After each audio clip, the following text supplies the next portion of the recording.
the things about forge tooling that you have to understand is that in impression dies, we always need some draft in order to have the part come back out of the die.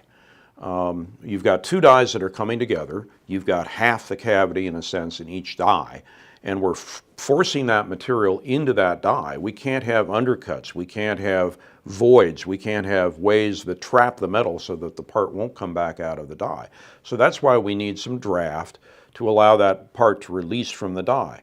Well, in some limited circumstances, we can produce parts with very little draft or almost zero draft.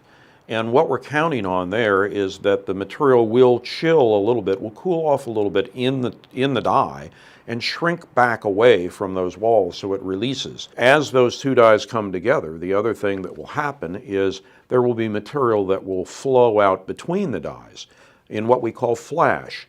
Especially if you've got fine details in a cavity, you need to achieve pressures inside the die to make that material flow into those fine details.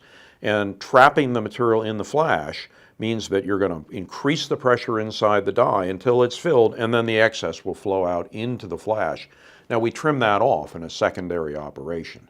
Now, the other thing that happens with forging machines is all these moving parts, well, the dies may not exactly register, and that's called mismatch, so that you may see some mismatch in dies as well from the process. So we've got mismatch, we've got die closure, we've got the tolerances of actually making the dies, and then we've got the change in dimension that is a result of the dies wearing from making part after part in that die cavity.